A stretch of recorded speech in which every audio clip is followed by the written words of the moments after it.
everyone, and welcome to the Toku Portal podcast for Mashin Sentai Kiramager. I am Bashi V, and joining me today is... Right. Welcome to episode 15, uh, where Shigeru is filming an episode of a love drama.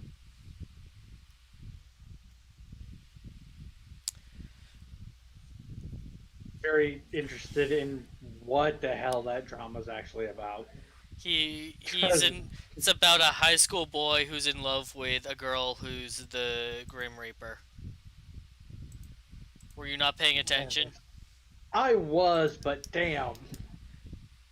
It was one of those, like, in my head, I'm like, I don't know if this is, like legitimately what the plot is, or if it's just this woman has mental problems. Because it kind of can come across as both. Yeah, it's pretty weird at first. It's also weird that his acting is weird. Even when he's not, it's a little weird. I mean, Like when the entire time he's on set is just he's in character. right, which I guess is the That's what it just was. him. That's the one thing I can give him credit for. Yeah, that would make it a lot more sense than just him being stiff and awkward. Because remember that, like, as soon as filming was done, he was back to normal. Like, hey, Takamichi, what's up? Yeah, that's true. So yeah, he's just method acting. So yeah, he's filming that, and what's the director's name again? I don't. I don't remember. But he wants to see the next episode, and so he doesn't want anything to distract Shigeru, so he bans him from deploying if Yodoheim army attacks. I think his name's like Maru or something like that. But yeah, all because he wants to watch the next episode. I mean, don't you? I mean, yeah, kinda, just to get the engine of what the fuck did I just watch? Then again, that's pretty much how I've started watching 90% of the Japanese shows I've watched. His name is Muryu. Miru. Makes more sense than... Yeah. I knew it got said, last episode or the episode before? Yeah, one of the two. Probably yeah, it was both. Like, oh my god, now we have something to call him other than, that long-ass name. The director. Immediately forgot it. Yeah. Yeah, director. The best. We've been calling him. So, Takamichi attempts to reconnect with Mabushina telepathically, because that's just a thing they can do because Kirame stones. Yeah.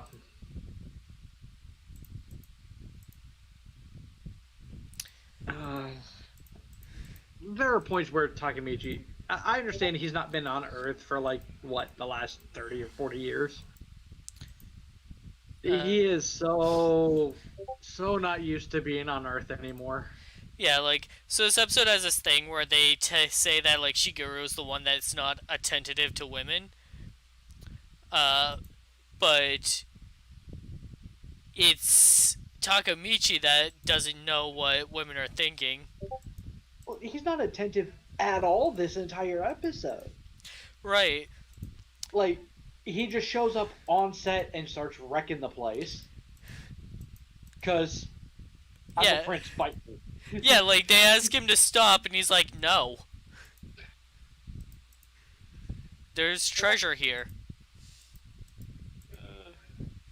What treasure is this important? Just tell us already.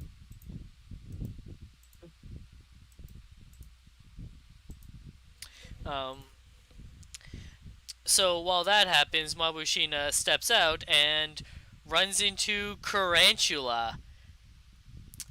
A general himself has decided to enter the arena.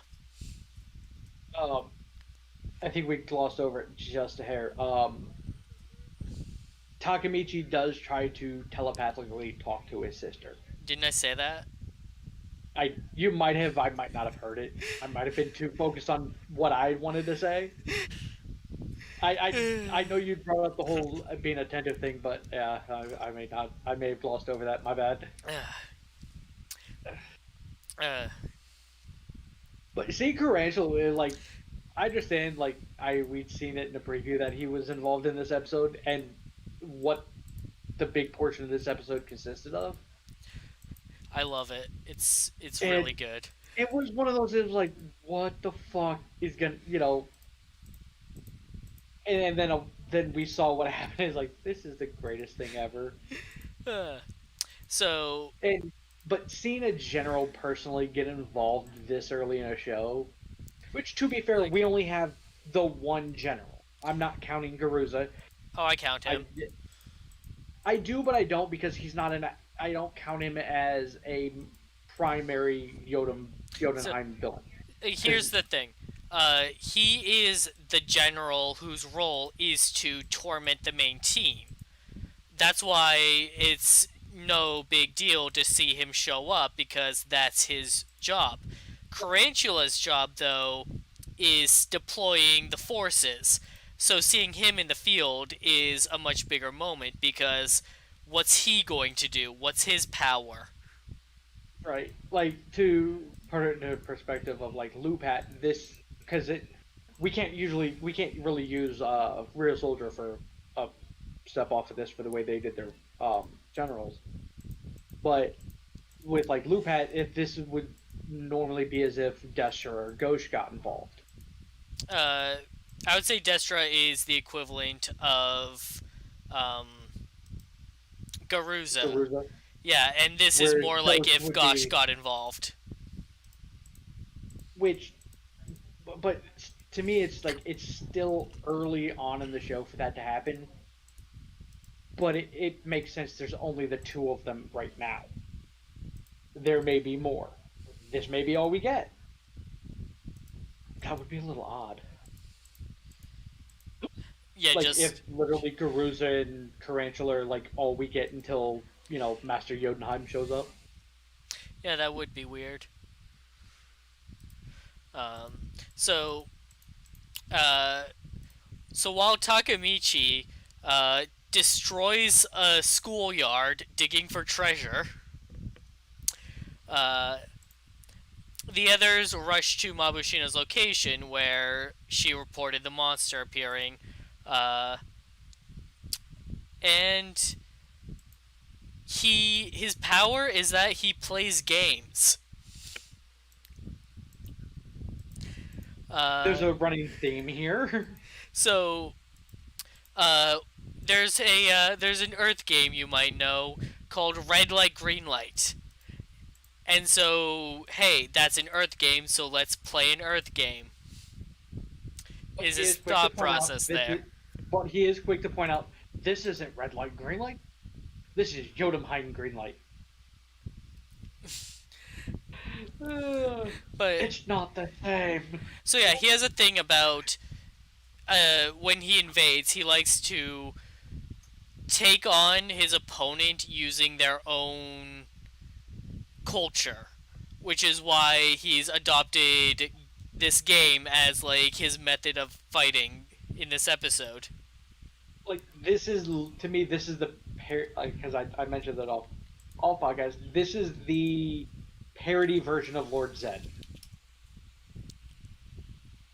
because that was what Lord Zed did. Took crap that you know was ours and turned it into a sick and twisted version of it. Whereas this is just no. I'm just gonna have fun with this. This is more, I think, more for entertaining Carantula than anything else.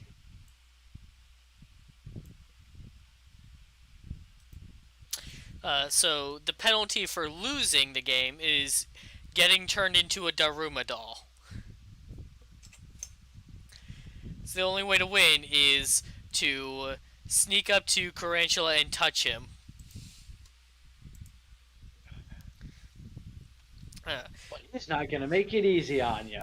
right. So while Takamichi and Shigeru are fighting a Monstone that Takamichi broke Uncovered. free from a statue at a school after interrupting a film shoot. The others have no choice but to take on Carantula's game. I like that at first they're like, it's red light, green light, Jamenchi. Right. Like that was great. He's like, I'm not a Jamenchi, I'm a general. Have some respect. Oh god, that's already a GIF. What is it? The ending scene. It's already a GIF. Thanks, Pixie.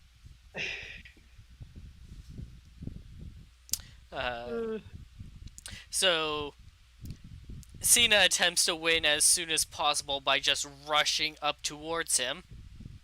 But when he turns around, she can't stop fast enough, and so he catches her moving.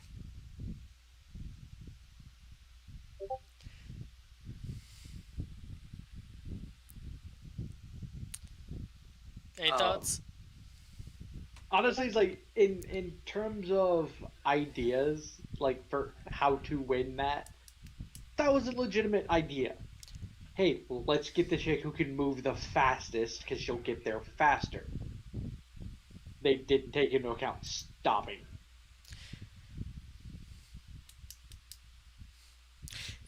Like, Cena panicked when he turned around. Like, if she had kept going, she still would have touched him.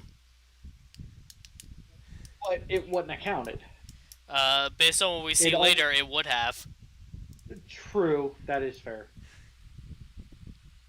Under the normal rules of the game, it should not. Yeah. It would not have counted. I had it replay while we were talking. She was going to crash into him, and he jumped out of the way. Yeah, and she crashes into like the wall of the steps behind him. Yep.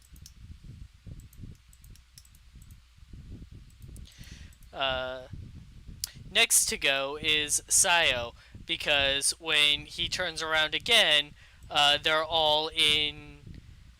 They all fire their guns at him, but they get deflected off his staff, and so they all end up in these awkward positions. And Sayo falls over when he's looking.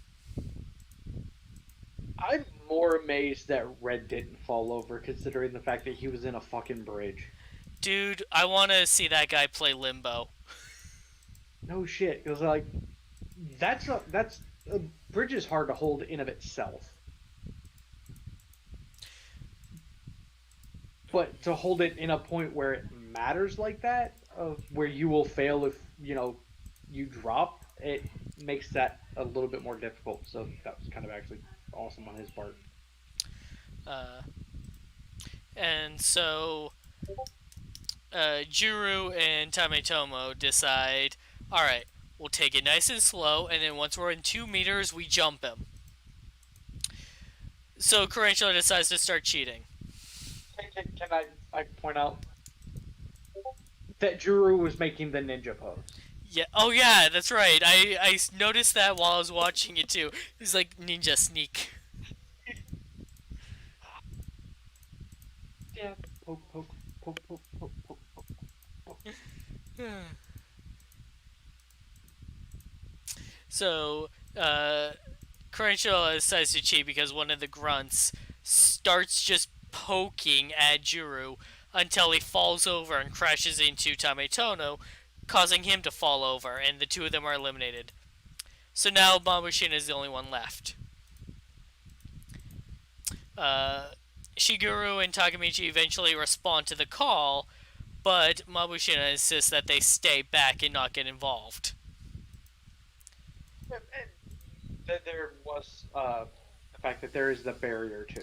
Yeah, also Carantula gets super into the game and mad that he can't catch Mabushina moving, so he just like makes a barrier like no interrupting this. I mean, if gonna do what if you're having fun, might as well make sure it can continue. Right. Especially He's if you're having the the villain. he's having the game of his life because Mamushina is just taking it nice and slow, one step at a time, no matter how fast he turns around. Uh, so Like, she does a great job at this game. yeah.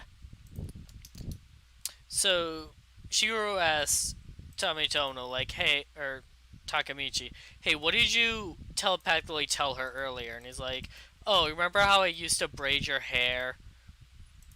Uh, and he thinks that, like, she didn't hear me, though. The telepathy didn't work.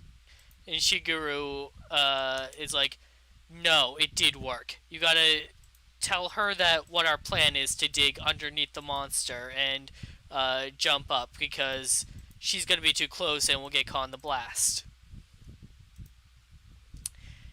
It did work because she hears the plan that's coming and she keeps playing the game and keeps getting closer.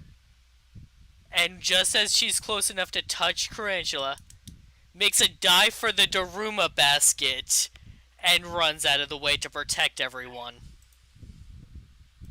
Like that was actually pretty badass on her part. Right, and then Tarantula goes to, like, turn her into a Daruma because he catches her moving, but drill from the ground knocks him over, and then she runs over and tags him and wins the game. Mabushina defeated a general. It counts as it because he summons a giant monster and fucks off. A giant ring toss monster.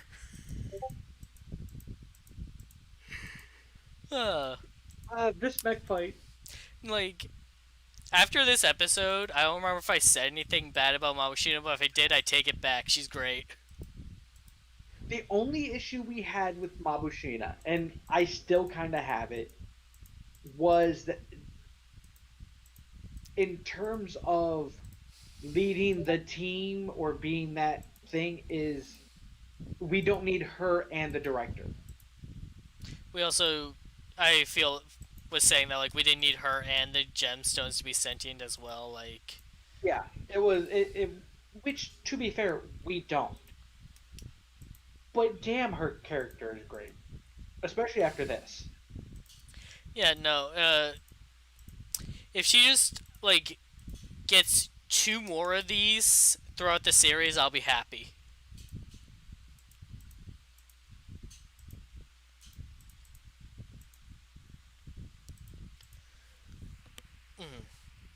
Sorry.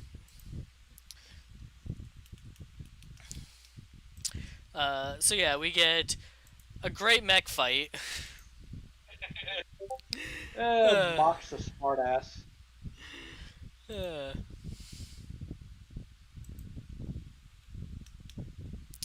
where the ring toss monster tosses its ring at them, and so Takamichi just catches it on one of his drills and spins around and then tosses it back. Like, to me, the best point of that entire fight was when, they threw the first one, dodged it, hit a building, and it squeezed and exploded the building. And they threw the second right. one, and it caught them, and Mock, who literally the entire vehicle is on the shoulder, it's caught here, goes, yeah, this isn't a problem for me, but you might want to fix that.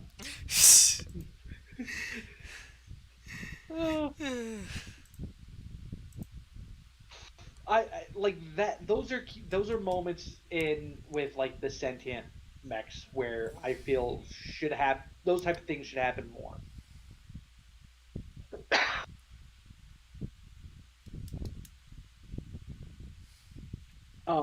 Where like something happens to one particular portion of the mech or the majority of them, but one of them ends up unscathed, and they're just kind of a smartass about it. I'm actually fine, but we're in trouble here. Right. And Jet also like showed up by himself when the whole dome thing happened. So it's like, okay, responding on their own, that's good. That shows that they're worth more than just showing up when they're called for. Didn't they? Didn't they show up last episode all by themselves too? I maybe I don't remember. That was like a Because week yeah, ago. there have been points where like small points where he literally just jumps. Where they all just launch themselves into a mech fight. It's like our turn. So yeah, I feel like at this rate, if they keep giving us stuff for like the gems to do on their own, then they'll be more worthwhile characters.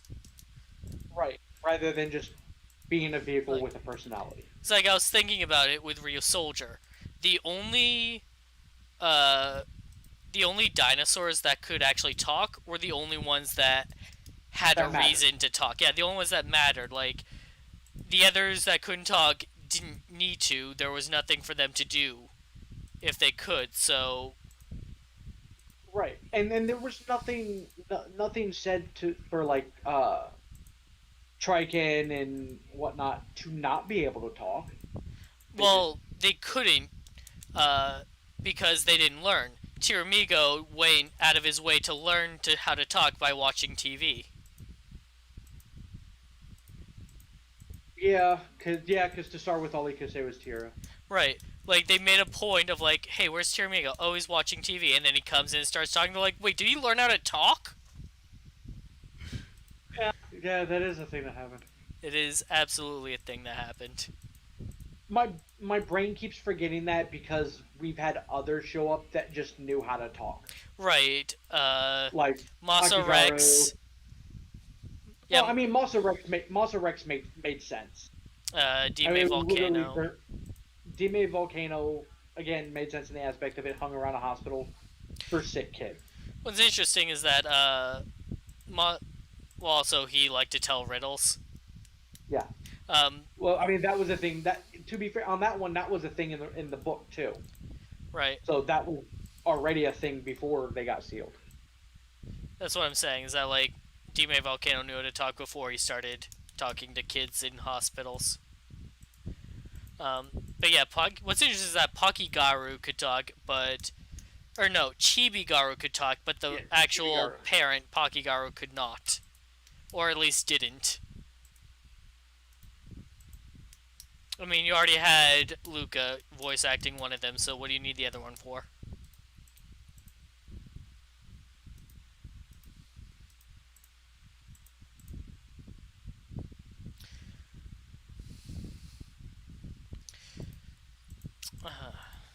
So, end of the episode, find out that yes, Takemichi's initial telepathy did work, because he told her about how he used to braid her hair, and it reminded her of it, and so she went out and got her hair braided.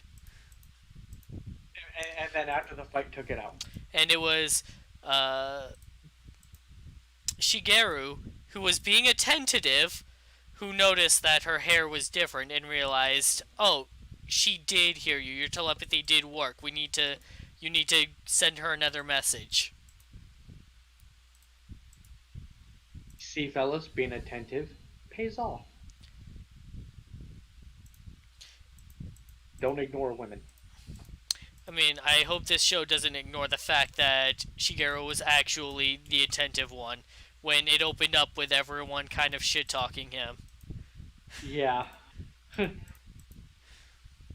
I mean, to be fair, with the way this episode closes out for Shigeru, I would have shit-talked him too. Yeah, okay. Just saying. So the whole episode, the dude is just constantly putting on chapstick for his film shoot. And then he even gives his co-star a stick of chapstick, and she's like, wait, do I have dry lips or something? He's like, no, you just, always look good. He has a fucking briefcase of chapstick. Which that's what I was joking about already being a GIF because Pixie posted that in the Yeah, chat. that's the credits joke with them asking him like, "How much chapstick do you have?" And he's like, "This much." He just whips out a briefcase. And then Mabushi ends up yelling at Takemichi again. But like a And playful yelling at him, I guess, playful right, banter. but he took it as serious, and Juro went, "No, she's laughing. I can hear it because the shiny things are happening, along with some unnecessary actual giggling." I mean, maybe she was actually giggling before too, and we just didn't hear it. I don't know. Like when they did it the first time, they made a point of there literally being no other sound but that. Because he questions her about it, about the sound, and she goes, "Oh, that's me laughing." I mean, they probably just questioned about the chimes. Well, that's all they had heard. Or was it though? Do we know that for sure? I mean, I it mean, could be that in, the in laughter terms of was always intended to be there, and we, the audience, just didn't hear it. that is a possibility, but consistency, damn it. Either don't show it to us all the time, or show it to us Well, all the time. what I'm saying is, what if we literally just didn't hear it? What if like the Oh, like sound mixing was weird or something? that is a possibility as well.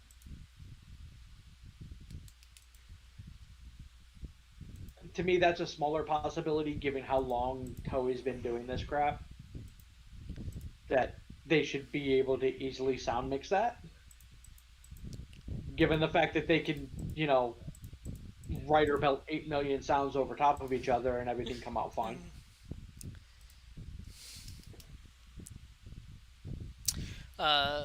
So at the end of the day, Carantula returns back. Guru's asks him, "So, how was Earth?" And he goes, "Oh, it was pretty interesting." And then he has his bag and he reaches in and pulls out the souvenir that he brought back from Earth, a bag of marshmallows. That, Oh, I understand it was unintended that way, but all that made me want was marshmallows. So that's very good advertising. I don't think that's what it was. I think that's just Oh, God. well, that's what I said. That's what I said. I'm 100% sure that was not intended as advertising, but it worked because I want marshmallows. And I love Carantula. I love his power set, how he plays games with his opponent. I love just his general like attitude towards this whole situation of like, let's, this is what we're doing. Let's have fun with it. And then like, to me, this is like, because this is the first one he's directly been involved in. Right. Whereas usually it's, crap, it didn't work, let's throw a temper tantrum.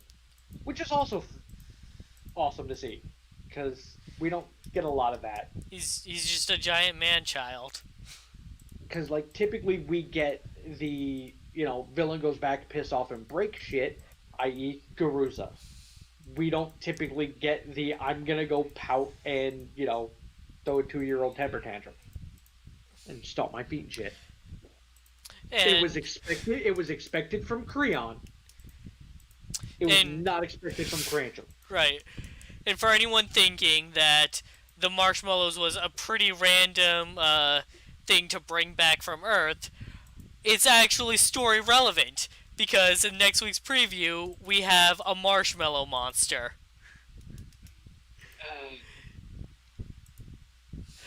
I am all for that. Oh. This is the direction the show's heading in, and I am here for it. Like, this is one of those points where, like I said, it's very weird that this is a parody show. Because there are moments like this. There's no question. Right. The entire episode revolved around, you're an inattentive asshole, let's play red light, green light. Yeah, Followed by marshmallows, somebody's terrified of marshmallows. If you had any, if you were at any doubt that this was a parody series, just stop at this point. Like, even with it being a parody series, like this is a fantastic series. Despite that, because this could have came across as really, really bad.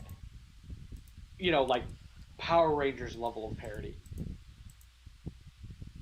But this plays out really, really well, and the actual story is intriguing and interesting enough to where I want to watch it as a legitimate Sentai, because it is a legitimate Sentai. But I also want to see just how dumb they get with the parody shit. And so far, they're doing a good job. They're doing a great job of balancing both of it. Because I mean, seriously, this fucking monster's a freaking marshmallow. You can beat it with some minor heat. What if that's what happens, And, though? like you can beat it with chocolate and graham cracker. I wouldn't recommend eating the monster. That might just be me. It may just actually be a mask, just like the large ones, apparently. We have no guarantee. I hope we get that reveal next episode, because this is the perfect opportunity. I hope we get the reveal where like a regular grunt walks up to Tarantula and Crusher just takes a hat, like a marshmallow hat, and just plants it on his head and says go. Like I want that. Also, I just realized something. This episode absolutely explains the rugby monster. Also, oh yeah, because The very first one, I think. yeah, the legitimate first one, not episode 0, which was a faucet. So yeah, that's why there was a rugby monster, because Tarantula is studying Earth culture and is utilizing it. I mean, that explains almost all of the villains. Because we had a freezer, an oven, a train. What were some of the others? Hakafuda or whatever that poem. Oh game right, is. I think Hanafuda cards. Yeah, Hanafuda. I mean, everything, all of them have been some variation of something from Earth. And because like he mentioned that in episode 0 with why it was a faucet. Right, Like, one of them was a faucet. Yeah, literally the first monster that showed up, the giant. Yeah, I'd forgotten about that. You said faucet earlier too, and I was confused. Yeah, it shows up at the end of episode 0 and is the giant monster they defeated in the first episode. Because I was disappointed we didn't get a giant rugby monster.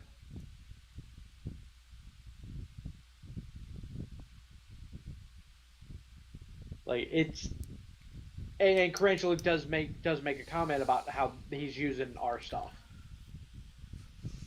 So yeah, he's just been popping up taking shit. I mean, like, hey, what do they got on Earth? What do they got? They got sport ball. Let's learn sport ball. Like I kind of want to see an episode like where the Rangers are in the middle of a fight or we're dealing with something, and Tarantula just walks behind in the back of the screen, picks something up, and walks off with it, like in the background, and then that be the monster for the next week. Like him just go walk up and pick up a bicycle. But like this was the first time he actually went to Earth, so he's not actually just going in taking these things. He's just studying them. This was the first time he actually went in person. Right. I now want that to be his job. To go take shit and figure out how to make a monster out of it. Mix Lord Zed with Finster.